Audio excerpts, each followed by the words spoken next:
இலவசம் அப்படிங்கிற பேச்சுக்கே இடமில்லை அப்படிங்கிற மாதிரிதான் தாவேகாவோட தேர்தல் அறிக்கை இருக்கும் அப்படிங்கிற மாதிரி சுற்று வட்டாரங்கள் சொல்றாங்க. அதற்கு பதிலா வேற என்ன திட்டங்கள் விஜய் கொண்டு வர நினைக்கிறாரு? ஆகஸ்ட் 27 அப்போ நடக்க போற 2வது மாநாட்டுல விஜய் அவர்கள் என்ன சொல்ல போறாங்க அப்படிங்கிற மாதிரி பல விஷயங்கள் வந்து நமக்கு கிடைச்சிருக்கு.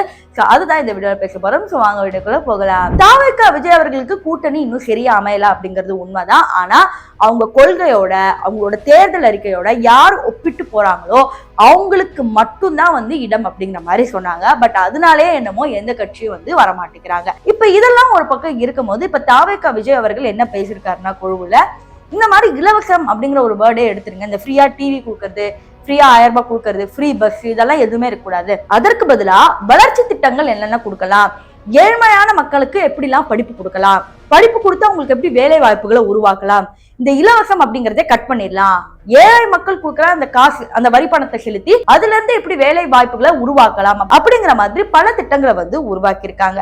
ஆனா இத மக்கள் கிட்ட கேட்கும் போது என்ன சொல்றாங்கன்னா இப்பதான் கொஞ்சம் கொஞ்சமா இலவசம் கொடுக்குறாங்க.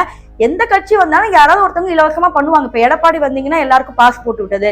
ஸ்டாலின் அவர்கள் பாத்தீங்கன்னா அவங்க அப்பா டிவி கொடுத்தாரு, இவங்க வந்து 1000 ரூபாய் கொடுத்தாங்க, ஃப்ரீ பஸ் கொடுத்தாங்க. அப்ப எல்லா ஆட்சியிலுமே இலவசம் அப்படிங்கிறது வந்து தங்களுடைய வரிப்பணம் அப்படின்னு தெரியாமலே மக்கள் வாங்கிட்டு இருக்காங்க அப்படிங்கிற ஒரு விஷயம் வந்து நிலவிட்டே இருக்குது. ஆனா இப்படி இருக்கும் போது விஜய் அவர்கள் இலவசத்தெல்லாம் கட் பண்ணிட்டு வளர்ச்சி திட்டங்கள் என்னென்ன அப்படிங்கறத சொல்ல போறோம் அப்படிங்கிறது மக்கள் எப்படி ஏத்துக்க போறாங்கன்னு தெரியல. இதையும் தாண்டி விஜய் அவர்கள் படப்பிடிப்பெல்லாம் முடிச்சுட்டாரு. இந்த 2வது மாநாடு முடிஞ்ச உடனே மக்களை நேரடியா சந்திச்சு அவங்களோட குறைகள் என்ன கேட்டுட்டு அதுக்குபடி மேல இன்னொன்னு திட்டங்கள் எல்லாம் போடுவாங்க அப்படிங்கிற மாதிரி எல்லாம் சொல்றாங்க.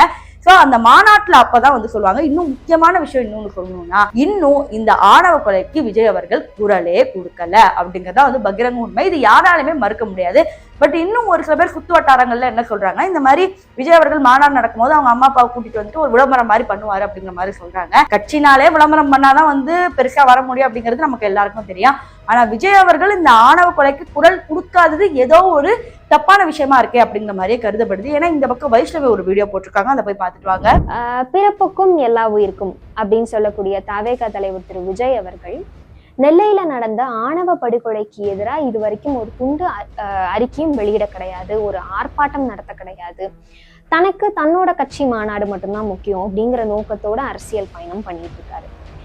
எங்கே இதை எதிர்த்து நான் கேள்வி கேட்டுருவனோ அப்படிங்கிற ஒரே காரணத்துக்காக இன்டென்ஷனலா என் மேல ஜாதி சாயத்தை சில விஷக்கிருமிகள் சமூக வலைதளங்கள்ல பரப்பிட்டு இருக்காங்க. இந்த வீடியோ பார்க்கும் போது கொஞ்சம் சிரிப்பா இருந்தாலும் வைஷ்ணவி அவர்கள் என்ன சொல்லியிருக்காங்கன்னா, என்னை பத்தி வீடியோவை ஸ்ப்ரெட் பண்ணிருக்காரு விஜய். அதாவது விஜய் அவர்கள் வாய்ஸ் கொடுக்கலான்னு என்னை பத்தி இப்படிலாம் அமைச்சிருக்காரு. ஏன்னா விஜய் அவர்களுக்கு வேற வேலையே இல்லை பாருங்க அப்படிங்கிற மாதிரி தான் வந்து ரசிகர்கள் எல்லாம் வந்து கேட்கறாங்க. இங்க வைஷ்ணவியை நம்ம ஓரந்தலிட்டு மிச்ச விஷயம் பார்க்கும்போது விஜய் அவர்கள் கொஞ்சம் குரல் கொடுக்க கொஞ்சம் சங்கடப்படுறாரோ அப்படிங்கிற மாதிரி தான் மக்கள் வந்து ஏத்துக்கிறாங்க.